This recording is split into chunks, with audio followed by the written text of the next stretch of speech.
ಮುಖ್ಯಮಂತ್ರಿ ಬದಲಾವಣೆ ಅನಿಶ್ಚಿತತೆಯಲ್ಲಿ ರಾಜ್ಯ ಒಂದು ಕಡೆ ತಗಲು ಹಾಕೊಂಡ್ಬಿಟ್ಟಿದೆ. ರಾಜ್ಯದ ಒಳಗಡೆ ಸರ್ಕಾರದ ಒಳಗಡೆ ಒಂದು ವಿರೋಧ ಪಕ್ಷ ಇದೆ, ಆ ವಿರೋಧ ಪಕ್ಷಕ್ಕೆ ಒಬ್ಬರು ನಾಯಕರಿದ್ದಾರೆ. ಇಷ್ಟೆಲ್ಲ ಚರ್ಚೆಗಳ ನಡುವೆ ಅಹಿಂದ ಸಮಾವೇಶ ಇವೆಲ್ಲ ಇಶ್ಯೂನ ಡೈವರ್ಟ್ ಮಾಡ್ತಕ್ಕಂಥ ಒಂದಷ್ಟು ಅಸ್ತ್ರಗಳ ಇದು. ನೋಡಿ ರಮಾಕಾಂತ್ ಅವರೇ, ಅದನ್ನು ನೆಕ್ಸ್ಟ್ ರಿಪ್ಲೈ ಮಾಡ್ತೀನಿ. ಫಸ್ಟ್ ಇವರು ಕೇಂದ್ರದ ಯೋಜನೆಗಳ ಬಗ್ಗೆ ಮಾತಾಡೋದು, ಅದ್ರ ಬಗ್ಗೆ ಯಾಕಂದರೆ ನಾನು ಆನ್ಸರ್ ಕೊಡಲೇಬೇಕು. ಇವಾಗ ನ್ಯಾಷನಲ್ ಹೈವೇ ರಾಷ್ಟ್ರೀಯ ಹೆದ್ದಾರಿ ಕಾಮಗಾರಿಗಳ ಅನುದಾನದಲ್ಲಿ ಪ್ರಮಾಣವನ್ನು ಕೇಂದ್ರ ಹೆದ್ದಾರಿ ಭೂ ಸಾರಿಗೆ ಸಚಿವಾಲಯ ಭಾರಿ ಕಡಿತ ಮಾಡಿದೆ.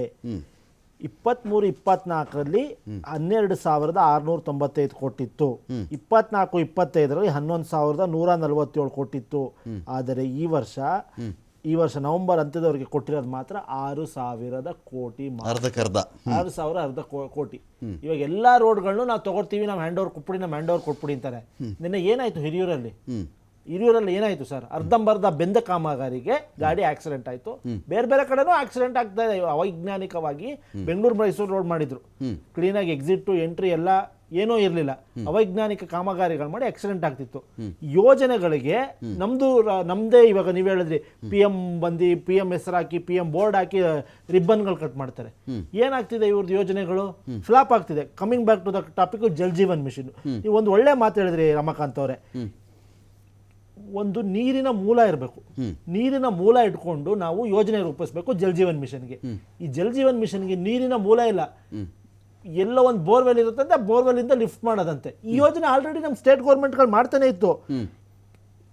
35,698 ಕೋಟಿ ಟೋಟಲ್ ಯೋಜನೆ ಜಲ್ ಜೀವನ್ ಮಿಷನ್. ಕರ್ನಾಟಕ ರಾಜ್ಯದ ಶೇರು 24,598 ಕೋಟಿ. ಕೇಂದ್ರ ಸರ್ಕಾರದ ಶೇರು 11,786. ಅದಕ್ಕೆ ಯಾಕೆ ಇವ್ರ ಹೆಸರು ಇಟ್ಕೋಬೇಕು? ಜಲ್ ಜೀವನ್ ಮಿಷನ್ ನಮ್ದು ಯೋಜನೆ ಅಂತ ಬಾಯ್ ಬಡ್ಕೋಬೇಕು ರಸ್ತೆಯಲ್ಲಿ ನಿಂತ್ಕೊಂಡು. ನಮ್ಮ ಶೇರು ಕೊಡ್ತಿರೋದು ಒಂದು 60-65 ಭಾಗ. ಕರ್ನಾಟಕ ರಾಜ್ಯದ ತೆರಿಗೆ ಹಣ, ರಾಜ್ಯದ ಇದು ಕೊಟ್ಟು ನಮ್ಮ ಜನತೆ ಕೊಡೋ ದುಡ್ಡು 60-65%. ನಮ್ಮ ಯೋಜನೆ ಅಂತ ಯಾರು ಡಿಮ್ಯಾಂಡ್ ಮೇಲೆ ಯೋಜನೆ ಬಂದಿದ್ದು ಜಲಜೀವನ್? ಇದಕ್ಕೆ ಸ್ಟೇಟ್ಗಳ ಅರ್ಜಿ ಹಾಕಿದ್ವಾ? ಗ್ರಾಮ ಪಂಚಾಯತ್ ಅನೇಕ ಕಡೆಗಳಲ್ಲಿ ನೀರಿದ್ದಿದ್ದು ನಾವು ಗಮನಿಸಿದ್ದೀವಿ. ಕೆಲವು ಕಡೆ ನೀರೇ ಇರದಿರೋ ಬರ ಪ್ರದೇಶಗಳಲ್ಲಿ ಸ್ಥಿತಿ ಭಿನ್ನವಾಗಿರಬಹುದು ಕೆಲವು ಜಿಲ್ಲೆಗಳ ಮಟ್ಟಿಗೆ. ಬಟ್ ಅನೇಕ ಕಡೆಗಳಲ್ಲಿ ಗ್ರಾಮ ಪಂಚಾಯತ್ ನೀರು ಒದಗಿಸ್ತಾ ಇದ್ದು ನಮಗೆ ಗೊತ್ತು.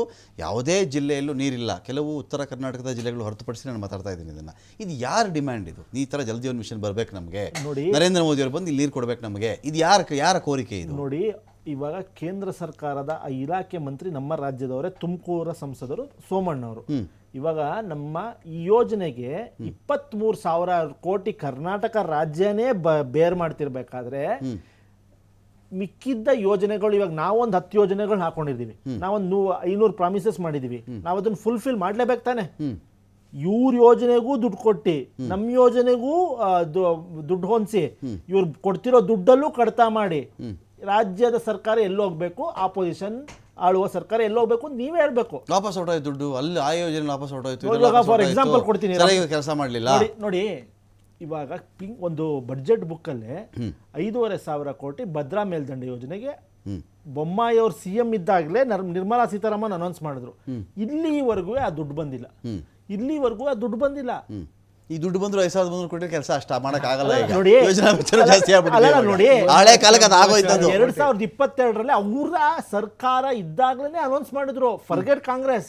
ಇವ್ರು ಕಾಂಗ್ರೆಸ್ ಇದ್ದಾಗ ಒಂದು ನಯಾ ಪೈಸಾ ಕೊಡಲ್ಲ. ಆಪೋಸಿಷನ್ ರೂಲ್ ಸ್ಟೇಟ್ಗೆ ₹1 ಬೇಕಂದ್ರೆ ನಿಮ್ಗೆ ಗೊತ್ತು, ಇತಿಹಾಸ ಇದೆ. ಕಳೆದ ವರ್ಷ ಭೀಕರವಾಗಿ ಬರ ಇದ್ದಾಗ ನಾವು ಸುಪ್ರೀಂ ಕೋರ್ಟ್ಗೆ ಹೋಗ್ಬಿಟ್ಟು ನಾವು ದುಡ್ಡು ತಗೊಂಡ್ಬಂದಿದೀವಿ.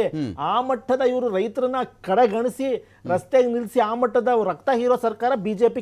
ಕುಸುಮ್ ರೈತ ಸಮ್ಮಾನ್ ಅಂತಾರೆ ನೋಡಿ, ಎಲ್ಲದಕ್ಕೂ ರೈತ ಸಮ್ಮಾನ, ಕುಸುಮು, ಮೋದಿ ಯೋಜನೆ ಡೇಟ್ ಪ್ರಕಾರ ಬಂದ ಅಕೌಂಟ್ ದುಡ್ಡು ಬೀಳುತ್ತೆ. ಇವ್ರು ಮಾಡಕ್ಕಾಗತ್ತಾ ಹಿಂಗೆ? ಅಲ್ಲ ನೋಡಿ, ಇವಾಗ ಅದೇ ಸರ್ಕಾರ ಬಿಜೆಪಿ ಸರ್ಕಾರ ಇದರಲ್ಲಿದೆಯಲ್ಲ, ಮಹಾರಾಷ್ಟ್ರದಲ್ಲಿ ಇದೆಯಲ್ಲ, 1 ತಿಂಗಳು ಹಾಕ್ಬಿಟ್ಟು ಯಾಕೆ ಬಂದ್ ಮಾಡ್ಬಿಟ್ರು?